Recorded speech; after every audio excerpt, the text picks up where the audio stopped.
Thank you for joining us on Nigeria Now on Ekwa Television International. My name is Joyce Jakada. I have Sele Elisha Dashon with me. Sele. Good afternoon, Joyce. How are you doing? I'm great, thank you. Good to have you here. Yeah, same here.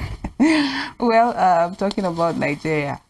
Nigeria Now. A lot of things are already playing out, especially the post-election crisis in the PDP right now is taking another twist following the suspension of the chairman, the national chairman, talking about Iyorchia Ayu. And we began the conversation yesterday, and we saw how that despite the reactions, especially coming from his media aid, saying that those people that actually suspended him don't even know the constitution, like they don't even have the right to actually suspend him. And despite that, we saw how that the stakeholders in the PDP met immediately on Tuesday and then said because they are a party that obeys the constitution, they are also asking Iyorchia Ayu to step aside, and he's the national deputy took over, talking about Iliya Damakun. And well, Iyorchia Ayu appealed to the court as well, saying that the constitution was not followed amongst others. But then we saw how that the acting national chairman, talking about Iliya Damakun, has seek out members' unity as we speak. The suspension by the National Working Committee against Pius Ayim, former Senate President, that of Ayodele Fayose, former governor of Ekiti State, Shema of Katsina, among others, were reversed. And as well as the governor of Benue State, who was earlier referred to the disciplinary committee of the PDP all over alleged anti-party activities, was also reversed. And this, according to the acting national chairman, is so that there will be unity needful, because of course the house divided against itself cannot stand. What's your take on that?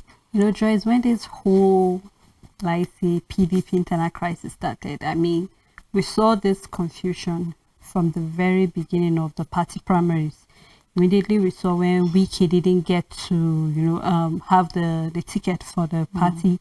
That was the very beginning of the PDP crisis starting. That was where we had the G5 governors leaving, and then, that of course, Autumn of the Benue State was definitely part of the G5 and all of those things. And then, of course, after the election, we saw the post-election crisis where even the G5 yet didn't give their support to the presidential candidate, that is Atiku.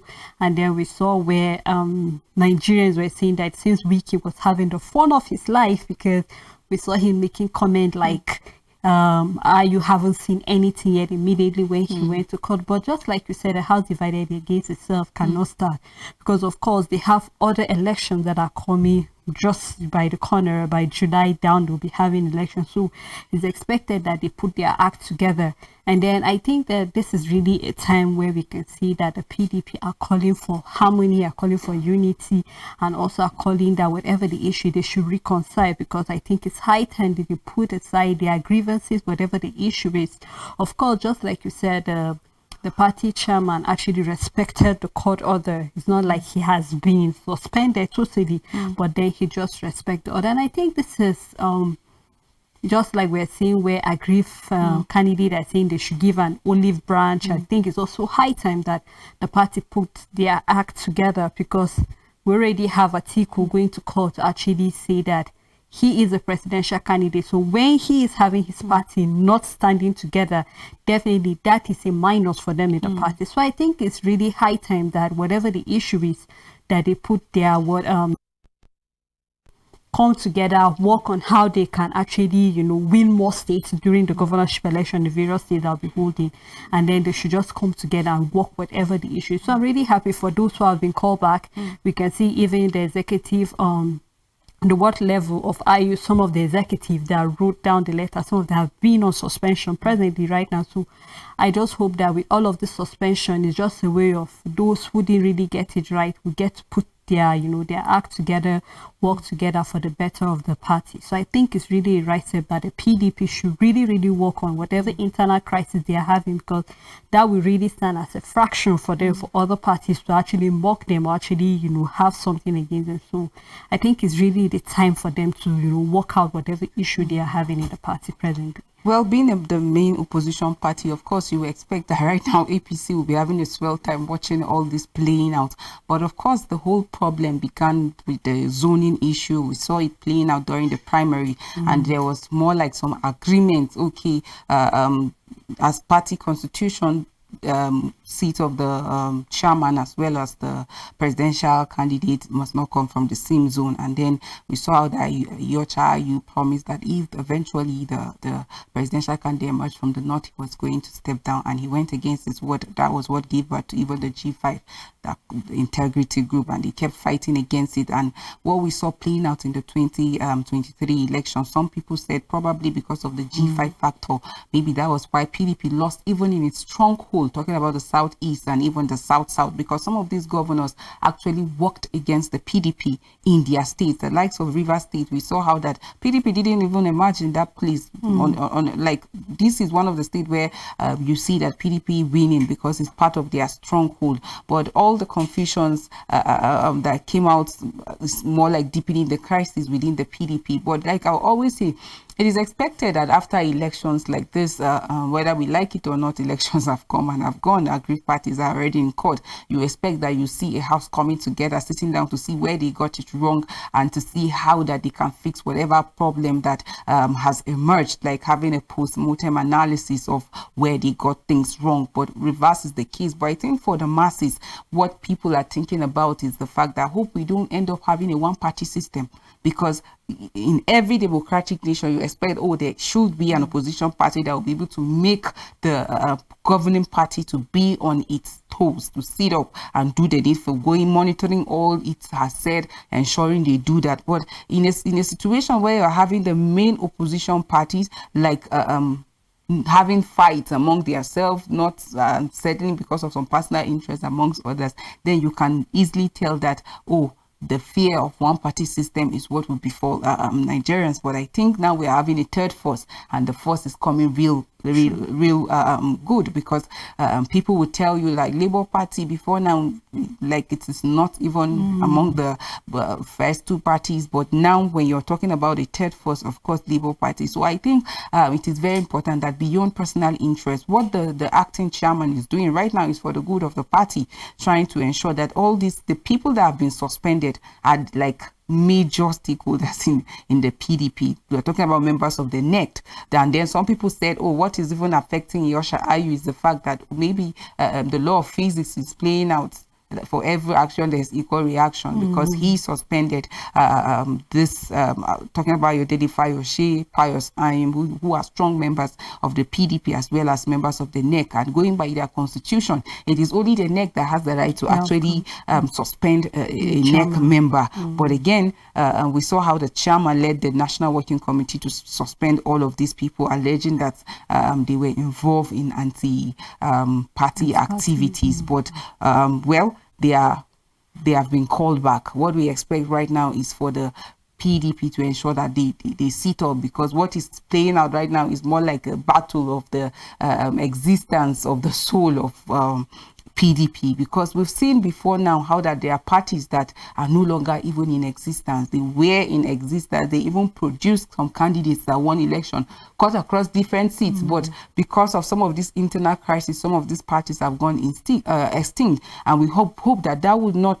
end up being the case of the PDP. So calling back Ayo Fayose, Pius Ayim, Shema of Katsina, among others, is a good one. Now people will be asking questions. So hope that at the end of the day, Ayu is going to get support from the same NEC members in court. But of course, some people are already alleging that what happened to Secondus is what is going to happen to Iyorchia Ayu. Some are even saying, alleging that probably the script that was played for second dose is what is actually playing out, Playing out, because at the yeah. end he was actually suspended from the ward level, and that was what brought about even Iyorchia Ayu. And that's why we always emphasize that when people are making comments, when things happen and you are like making statement, ensure that you're objective about it. Ensure that whatever you're saying, you're speaking the truth, because when table turn, you turn back. yes, hope you'll be able to maintain that same word that you said before now. So let's not see people saying things and then going back against their word. What is more important for Nigerians right now is the fact that PDP as an opposition party need to come together to ensure that whatever they are going to be doing is going to be to the general interest of Nigerians, not just some interest of some few individuals, so that at the end of the day we don't see a one-party system where there's no opposition. Again, selling Nigeria's debt profile hit 46.25 trillion naira. That's coming from the DMO, and from last year, I think 17% increase. And some people have already talked about the fact that, right now it means that the president-elect, governors that are coming are going to inherit this about 70 trillion naira debt, because this debt cut across different states, including the FCT. And just I think we'll be expecting on May 29th that all of these elected officials are going to be inaugurated. What do you make of this? Some people are already expressing fear for those elected. And of course, Joyce. If you're talking about expressing fear, we've all expressed fear. I think not even from last year, way down, because we saw that even looking at our budget, we're running on deficit. That is to show that we don't even have enough. And I clearly remember way back last year when the Senate president stated the fact that we shouldn't deceive ourselves, that Nigeria is poor, therefore Nigeria needs to go out and borrow. Just recently, Joyce, we were looking for a debt from China, that's Nigeria, about $22 billion, and we were being rejected. And presently, Nigeria is scavenging or looking for whoever is it that is willing to borrow us. And Joyce, I'm really, really getting emotional. The reason why I'm saying that is because the moment the Senate president made the statement and said that Nigeria is poor, I choose to, like say, put myself aside. I don't believe that Nigeria is poor, because if you should look within, we have all that it takes not to borrow from anybody, but to be able to run within whatever we have. If you're talking about cash crops, we have all that it takes. If you're talking about natural resources, we have them. Just recently, we discovered oil in Nasarawa. We had oil in Bauchi Gombe side. So all of this thing is being expected, that when you see countries beginning to discover oil, it's expected that it should be a blessing. But the way things are moving, it's not looking like it's a curse to us, not a blessing, because at a point in time, we've not met our OPEC quota. We're talking about our debt profile. We're not just talking about external debt. We're talking about even our domestic, because Nigeria got the debt from the Central Bank of Nigeria. So in all of this thing, it's expected you begin to ask questions, Joyce, that with all of this money that we have collected, what have we used that for? Because part of the thing that Nigerian government have given as the reason is the fact that we use it for maybe some basic, to execute some projects in the country, and then to do one or two things. And then you look around and you ask, Joyce, what are the things that have been done? Let's take a look at our health sector. How is our health sector doing presently? Let's take a look at our educational sector. How is it? Just recently, we saw that tax for visa and also schooling in the US has been increased to 15%. That is to show that if you are planning to go for tourists or you're going there for school, you should be ready to pay more. And then we are still talking about oil subsidy. We've seen Pengassan saying that we should stop paying fuel subsidy and fix our refineries. But is the Nigerian government ready to fix the refineries? We still consume things, we still import things into the country, as little as even frozen fish and even chicken. So that is to say that we have a lot to really fix in this country just at a time like this, because if we are not ready as a country to fix what is going on, we'll keep increasing and keep collecting debt over and over. Recently, we had monetary policy being increased from 17.5% to 18%. That is to show that as a customer, if you are going to the bank, that's just a central bank, Joyce. If you are going to your commercial bank, your own bank, definitely that is not what you'll be collecting loan for. We are looking at inflation is increasing every day. We are looking at the number of people living in poverty is increasing every day. So I think this is the time where the Nigerian government need to sit down. What can we do? Right now, the question will be, who is going to pay this debt? Just in 1 year, we had an increase of 6.69 trillion naira in 1 year. So that is to say that a lot is going on. And if Nigerian government will not sit together, put her act together, I'm sorry, Joyce, but we'll keep increasing this debt profile over and over. And then we'll begin to look around and ask, what are we doing with the money? So it's just like you putting 100 naira in a business and then you can't even record up to 1 naira interest. So it's more Stella, like... I think the problem majorly is lack of accountability and leadership, because we've always maintained that for all the issues of that has to do with bad governance, is leadership, absence of leadership. I think majorly that is the problem, because if we are collecting loans and you begin to ask the question, what are we actually using them for? When you look at some of the policies that are being brought or some of the allocations that money are being sent, at the end of the day, nothing comes out from it. Like recently, over how many billion was budgeted for internet cut across the airports and all of that. And the just concluded election, we saw that over 300 billion naira was actually sunk into technologies that were supposed to be used, like the beavers. So that is going to be like an antidote to the rigging that has always taken place. But Stella Elisha, from the just concluded election, the over 300 billion that was actually sunk into it to aid in having all those technologies and all of that, how effective were they? Because we have situations where that people kept complaining, especially during the presidential election. I think one of the reason why most of these aggrieved parties are already in court. Some people just have actually alleged that, oh, these are monies that should have been used for development. But at the end of the day, what was played out was no more like the reflection of what INEC budgeted for.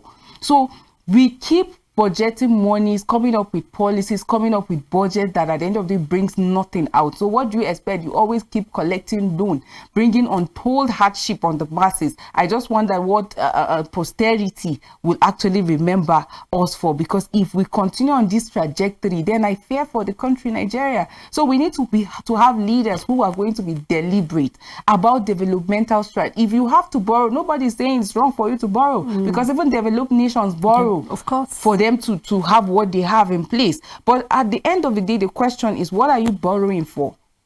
What are you, we've had talks and policies like the school feeding programs and the rest. What has come out from all of that?